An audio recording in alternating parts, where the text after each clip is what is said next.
ચાલો દેખાડો એક ચમત્કારિક જગ્યા ગિરનારની, જ્યાં અવિરતપણે એક શિવલિંગમાંથી પાણી પડે છે ને એ પણ ગાયના મુખમાંથી.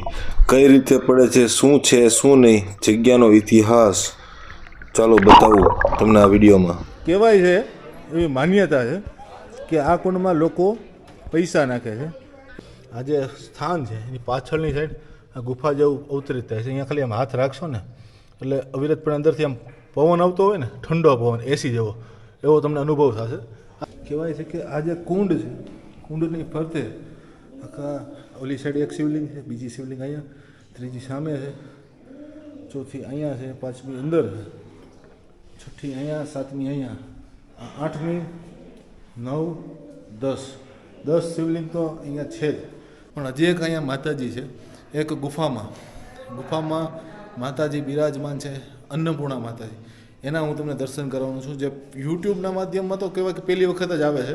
અને આમ પણ ગમે એ જગ્યાએ તમે આ વસ્તુની માહિતી લેવા જશો તો તમને આ વસ્તુની માહિતી નહીં મળે. એવી માહિતી, એટલે તમને એવા દર્શન તમને કરાવવાનું છું. તો ચાલો જણાવું તમને આ જગ્યા વિશે. બીજો આ જગ્યાનો ચમત્કાર એવો છે, ત્યાં તમે ગમે ત્યારે આવો ને ત્યારે પાણી નીકળતું જ હોય. એ નવરાત્રિના સમયે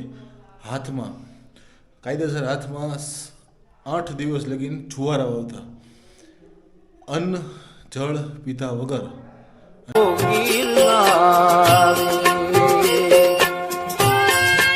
જય ગિરનારી મિત્રો, ગિરનારની એક એવી ચમત્કારિક જગ્યાના આ વિડીયોમાં તમને દર્શન કરાવવાનું છું, જે જગ્યા ઉપર એક ગાયનું ગળું છે અને એ ગળામાંથી પ્રાકૃતિક રીતે અવિરતપણે આખું વર્ષ પાણી આવે છે.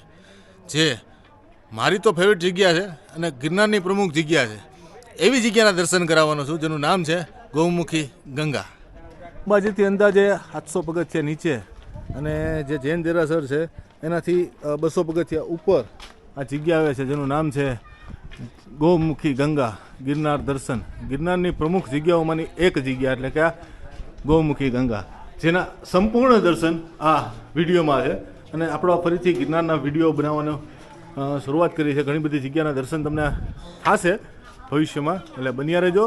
એમાં જગ્યામાં આપણે પ્રવેશ કરતાની સાથે સામે એક પાણીનું પરબ આવે છે, જ્યાં અવિરતપણે જે પણ યાત્રીઓ આવે છે એ બધા માટે પાણીની વ્યવસ્થા છે.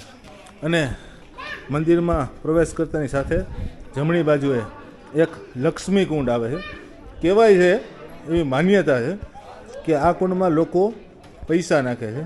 એક લક્ષ્મી કુંડ નામ છે અને લોકો પૈસા નાખે છે, એટલે એનું કનેક્શન તમે સમજી શકો છો કે એક ફાયદાનો સોદો છે. અત્યારે હવે આપણે દર્શન કરી અને આખો તમને વ્યૂ બતાવું. સાંજનો સમય છે અને આપણે બપોરે જે હમણાં ઉપર આવ્યા છીએ, પ્રથમ ગૌમુખી ગંગાએ પહોંચ્યા છીએ અને ગૌમુખી ગંગાના તમને દર્શન કરાવો. ખૂબ જ સુંદર અહીંથી એક નજારો દેખાય છે. જૂનાગઢ, ભવનાથ, જૈન દેરાસર અને શાંતિથી બેસે એવી જગ્યા છે. રોપવે પણ ચાલુ છે અને હવે આપણે દર્શન કરવાના છીએ ગૌમુખી ગંગાની અંદર. મંદિરમાં પ્રવેશ કરતાની સાથે જ નંદીજી, કાચબાજીના દર્શન અને પ્રથમ જે પ્રમુખ શિવલિંગ છે. જોકે તમે ઘણા બધા મારા શોર્ટ્સ વિડીયોમાં આ શિવલિંગના દર્શન કર્યા હશે. અને પાછળ માતાજી, આ બાજુ ગણપતિજી, હનુમાનજીની ખૂબ સુંદર મૂર્તિ. કહેવાય છે કે અહીંયા ઓછામાં ઓછી 11 જેટલી શિવલિંગો છે. એમાંની આ પ્રથમ, પછી આ બીજી શિવલિંગ છે. હર હર મહાદેવ. અહીંયા પણ ખૂબ જ સુંદર દર્શન છે. સાથે અહીંયાના જે પહેલાંના મહાત્મા થઈ ગયા, પરમ પૂજ્ય શ્રી મહંત બ્રહ્મલીન ગોપાલનજી બાપુ, એમનો ફોટો રાખેલો છે. સાથે ઘણા બધા બીજા પણ ફોટો રાખેલા છે. ઉપર ભંડાર કક્ષ છે, જેના પણ તમે દર્શન કરાવો. ઉપરથી જે વ્યૂ આવે છે એ પણ દેખાડું. પણ એની પહેલાં આજે તમે ધૂણો જોઈ રહ્યા છો, એ ચેતન ધૂણો, ઘણા બધા વર્ષો જૂનો અવિરત જે ધૂણો છે એના તમે દર્શન કરી રહ્યા છો. આ હાલના મહાત્મા જેમની ગાદી છે, સાથે એને જે પહેલાંના મહાત્માઓ થઈ ગયા એ બધાના ફોટારૂપી દર્શન રાખેલા છે. એમાં જે વચ્ચે છે શ્રી મહંત પ્રેમાનંદજી, ગુરુ શ્રી બ્રહ્માનંદજી, એમનો ફોટો છે. પછી આ બાજુ ગોપાલનજી બાપુ અને ઓલી બાજુ જે ફોટો છે એ શાસ્ત્રી બાપુનો ફોટો છે. અને આ બાજુ છે અત્યારના હાલના મહંત શ્રી મુક્તાનંદજી બાપુ, એમના શિષ્ય માધવાનંદજી બાપુ આ જગ્યાનો કાર્યભાર સંભાળી રહ્યા છે. સાથે ખૂબ જ સુંદર એક દત્ત મહારાજનો ફોટો પણ અહીંયા રાખેલો છે. હવે તમને અહીંયાની જે પ્રથમ વાત કરી મેં ચમત્કારિક એનું તમને દેખાડું. હવે અત્યારે આપણે જઈ રહ્યા છીએ જે શરૂઆતમાં તમને કીધું એક ચમત્કાર, જે કહેવાય કે 12 માસ અવિરતપણે એક જ જગ્યાએ, ટૂંકમાં ગાયના મુખમાંથી અવિરતપણે જે જલધારા થાય છે. અને એ જલધારા કેવી કે આપોઆપ કુદરતી રીતે ગાયના મુખમાંથી પાણી આવે. તો તમે જોઈ શકો છો જ્યાં શિવલિંગ રાખેલી છે અને શિવલિંગની ઉપર આ પ્રાકૃતિક અભિષેક થાય છે ગાયના મુખમાંથી. આ એક પ્રકારનો ચમત્કાર જ કહી શકાય કે શિયાળો, ઉનાળો, ચોમાસું ગમે ત્યારે એની ટાઈમ, દિવસે રાત્રે કે ગમે ત્યારે આવો, આ જલધારા એ કન્ટિન્યુ ચાલુ જ હોય છે. આ એક ચમત્કારથી વિશેષ ના કહેવાય. અને આ જે મેન ગૌમુખીનો કુંડ છે એના તમે દર્શન કરી રહ્યા છો. સાથે અંદર પણ એક શિવલિંગ સ્થાપિત કરેલી છે, અને બહાર પણ એક શિવલિંગ સ્થાપિત કરેલી છે. અહીં ઘણી બધી નાની મોટી સ્થાન છે. અહીંયા પણ એક શિવલિંગ છે. સાથે સાથે અહીંયા એક માતાજીનો ફોટો છે. અને આ જે જગ્યા છે, આ સ્થાન જે છે, એ સ્થાન તમે જોઈ લેજો. ગમે ત્યારે ગૌમુખી ગંગાએ આવો, ભર ઉનાળામાં આવજો. કેમ કે ભર ઉનાળા આવશો ને તો તમને અહીંયાથી જે અનુભવ છે ને એ તમને મળશે. આ જે સ્થાન છે એની પાછળની સાઈડ આ ગુફા જેવું અવતરિત થાય છે. અહીંયા ખાલી આમ હાથ રાખશો ને એટલે અવિરતપણે અંદરથી આમ પવન આવતો હોય ને, ઠંડો પવન, એસી જેવો, એવો તમને અનુભવ થશે. આ અનુભવની વસ્તુ છે. તમે જ્યારે આવશો ગિરનારમાં, આ જગ્યા 4400 પગથિયે આવેલી છે. એટલે જ્યારે પણ આવો ત્યારે આ અનુભવ કરવા જેવો છે. ગમે ત્યારે અમારો પર્સનલ અનુભવ છે, કોઈ તમને કહેશે નહીં. પણ અહીંથી તમે આવશો ને અંદર આખું એસી જેવો માહોલ તમને દેખાય.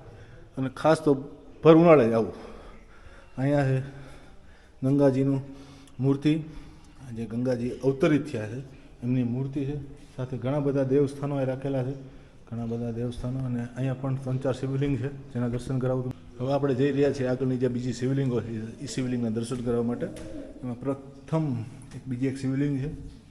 ઘણી બધી શિવલિંગો અહીં સ્થાપિત કરેલી છે. કહેવાય છે કે આ જે કુંડ છે, કુંડની ફરતે આખા ઓલી સાઈડ એક શિવલિંગ છે, બીજી શિવલિંગ અહીંયા, ત્રીજી સામે છે, ચોથી અહીંયા છે, પાંચમી અંદર, છઠ્ઠી અહીંયા, સાતમી અહીંયા, 8મી, 9, 10 શિવલિંગ તો અહીંયા છે જ. 10 શિવલિંગો છે. એમાંની આ 8મી શિવલિંગ છે. બીજી એક શિવલિંગના દર્શન કરાવે. અહીંયા તો ખૂબ જ સુંદર ભોળાનાથ, ગણપતિજી, માતાજીની મૂર્તિ રૂપી પણ સુંદર પાછળની સાઈડ દર્શન છે. વાહ! હવે લાસ્ટ શિવલિંગ તમને દેખાડી દઉં. આ છે છેલ્લી શિવલિંગ. અહીંયા પણ પાછળ મા પાર્વતીજીની ખૂબ સુંદર મૂર્તિ છે. શિવલિંગ સ્થાપિત કરેલી છે. બાકી આપણે ટૂંકમાં ગૌમુખીના દર્શન કર્યા. હવે આપણે એના જે મહાત્મા છે, આ જે લક્ષ્મી કુંડ છે એના પણ આરોવાર દર્શન કરી દઉં. આ લક્ષ્મી કુંડ છે. અહીંથી આખો રાઉન્ડ મારીને આપણે ફરીથી અંદર જઈને કુંડ પાસે આવ્યા. હવે થોડુંક જાણીએ આ જગ્યા વિશે એના મહાત્મા પાસેથી, અને થોડીક તમને આગળની સેવા બતાવું આ જગ્યાની. હાલ આપણે આ જગ્યાના મહંત શ્રી માધવાનંદજી બાપુ પાસે છીએ, અને આપણે થોડીક આ જગ્યા વિશે, એમના વિશે થોડીક માહિતી લઈએ.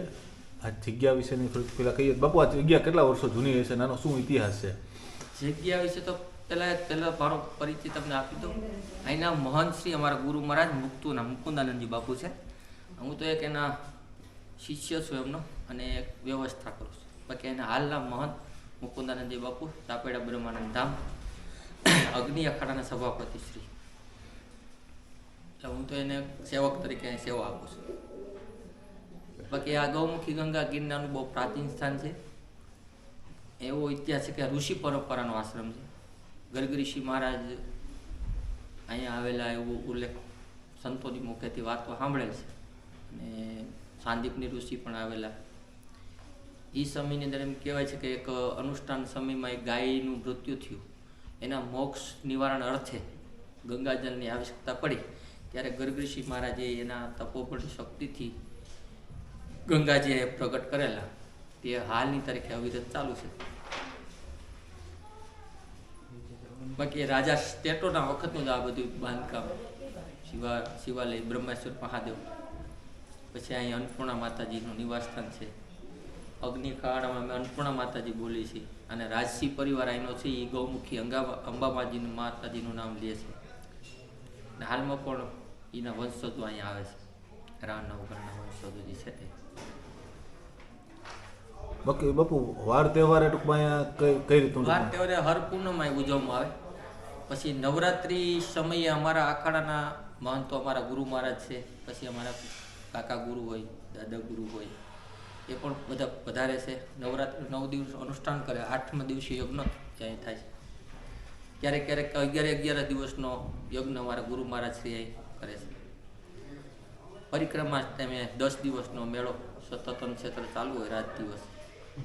આમ તો અનક્ષેત્ર ચાલુ છે પણ ત્યારે 24 કલાક ચાલુ હોય. બાકી પ્રસાદમાં બુંદી ગાંઠિયા અવિરત ચાલુ હોય, ચા પાણી બુંદી ગાંઠિયા બધી ગુરુ મહારાજ અમારા મુકુદાનંદ બાપુની કૃપાથી બધું ચાલુ છે. અને ક્યારેક આવી રીતે કોઈક યાત્રીઓ આવ્યા હોય ને એમને રોકાવું હોય તો અહીંયા રાતવાસા માટે સુવિધા છે. તો કે ગિરનારમાં ભોજન, રાતવાસો, નાસ્તો, ચા પાણી બધું અહીં મળે છે. અને મહારાષ્ટ્રના લોકો વધારે જેને પણ માહિતી છે એ લોકો ગુરુ પારાયણ કરવા માટે અહીં આવે. 11 દિવસ, કોઈ 9 દિવસ, કોઈ 5 દિવસ, એનો તો લોકોની જે પ્રમાણે હોય આસ્થા એ પ્રમાણે રોકાય અને ગુરુ પારાયણ નામનો પાઠ કરે. ગુરુદત્ત મહારાજની પારાયણ આવે છે. એટલે એવી રીતે યાત્રિકો આવ્યા છે. આપણે માધવાનંદજી સાથે ખૂબ જ સુંદર વાત કરી, આ જગ્યાનો ઇતિહાસ જાણ્યો, વાર તહેવારે જે અહીંયા જે તહેવારો ઉજવાતા હોય એના વિશે વાત કરી. એમાં આપણે એક વાત કરી માતાજી વિશે.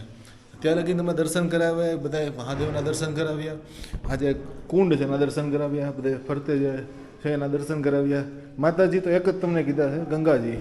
પણ હજી એક અહીંયા માતાજી છે, એક ગુફામાં માતાજી બિરાજમાન છે, અન્નપૂર્ણા માતાજી. એના હું તમને દર્શન કરવાનું છું, જે યુટ્યુબના માધ્યમમાં તો કહેવાય કે પહેલી વખત જ આવે છે. અને આમ પણ ગમે એ જગ્યાએ તમે આ વસ્તુની માહિતી લેવા જશો તો તમને આ જગ્યાની આ વસ્તુની માહિતી નહીં મળે. એવી માહિતી એટલે તમને એવા દર્શન તમને કરાવવાનું છું. તો ચાલો જણાવું તમને આ જગ્યા વિશે. આજે આપણે કુંડ છે, કુંડથી જે આ પગથિયા સીધા જાય છે, અહીંયાથી સીધા આ મહાદેવના બધા જે દર્શન છે એની વચ્ચે આ જે પગથિયા છે, અહીંયાથી પગથિયાની ઉપર ગુફામાં માતાજી બિરાજમાન છે, જેના હું તમને હાલ હવે દર્શન કરાવવાનો છું. આ એક પવિત્ર જગ્યા છે. સામાન્ય વ્યક્તિ માટે આ જગ્યા બંધ રાખવામાં આવે છે, કારણ કે આ જગ્યામાં ઘણા બધા સિદ્ધ મહાત્માઓએ તપ કરેલું છે. એમાં ખાસ તો જે આ જગ્યાના જૂના સંત પરમ પૂજ્ય શ્રી ગોપાલનજી બાપુ, એમણે ઘણું બધું તપ કરેલું છે. અને આ માતાજી અન્નપૂર્ણા માતાજી જેના તમે હાલ દર્શન કરી રહ્યા છો. અને રા વંશજમાં જે કહેવાય રા નવગણના વંશજમાં આ અંબા માતાજી તરીકે એમનું પૂજન થતું. અને એ માતાજી જે ગુફાની અંદર બિરાજમાન છે એના તમે હાલ દર્શન કરી રહ્યા છો. આ આવડી અંદાજે 15 જણા બેસી શકે એવડી આ જગ્યા છે જ્યાં માતાજી બિરાજમાન છે. બીજો આ જગ્યાનો ચમત્કાર એવો છે ત્યાં તમે ગમે ત્યારે આવો ને ત્યારે પાણી નીકળતું જ હોય. જેમ ગૌમુખી ગંગામાં કુંડમાં ગાયના મુખમાંથી પાણી આવતું હોય, આ રૂમની અંદર એક એવી એનર્જી ફીલ થાય કે આમ પોઝિટિવ, ટૂંકમાં ફૂલ એનર્જીવાળી જગ્યા થાય. અને હજી એક તમને વાત કરું તો જે અહીંયા મહાત્મા હતા થઈ ગયા ગોપાલનજી બાપુ, એ નવરાત્રિના સમયે કાયદેસર હાથમાં 8 દિવસ લગીને જુવારા વાવતા, અન્ન જળ પીધા વગર. અને આ રૂમ જે છે, આ તમે પાછળ ડોર જોઈ રહ્યા છો, ડોર બંધ કરી દેવામાં આવતો. અને આ માતાજી હું અત્યારે જે સ્થાન ઉપર બેઠો છું એ સ્થાન ઉપર બેઠા એ અનુષ્ઠાન કરતા.